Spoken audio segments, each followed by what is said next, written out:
তো আমি হাতে মেহেদি নেবো, কিন্তু কাকে দিয়ে নেবো? ওই তো মাকে দেখছি। মা, আমার হাতে একটা মেহেদি দিয়ে দাও না। আচ্ছা দাঁড়াও, তোমাকে দিয়ে দিচ্ছি। তোমার সবটি হাতে তো দেওয়া হয়ে গেছে। আরে মা, আমাকেও দিয়ে দাও না। আরে মা, আমাকেও দিয়ে দাও না। আরে বাবা, আমার তো ফোন এসেছে। দাঁড়া, আমি একটু ফোনে কথা বলে আসি। মা তো চলে গেল।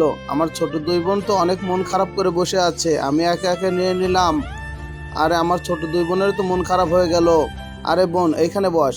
আরে এই দেখো, তোমাদের জন্য কি এনেছি আমি। মা তো আমাদের জন্য মেহেদি নিয়ে এসেছে, স্টিকার মেহেদি। এই তো, এটা দিয়ে দিলে অনেক ভালো হবে। আমাদের হাতে এখন দিয়ে দেই, তাহলে অনেক সুন্দর দেখা যাবে। এই তো, তোমারটা হলো ফুল আলা মেহেদি হয়ে গেল। মা, আমাকেও দিয়ে দাও। ঠিক আছে, দাঁড়া, তোকেও দিয়ে দিচ্ছি। দাও, আমার হাতে তো অনেক সুন্দর হয়েছে। এটা তো দেখছি অনেক সুন্দর, এই দেখো। ঠিক আছে মা, আমরা এখন আসি। ঠিক আছে মা, আমার হাতেও দিয়ে দাও না, ওদের হাতে যেভাবে দিয়ে দিলা। আরে বাবা দাঁড়া, আমি একটু আসছি। বাই।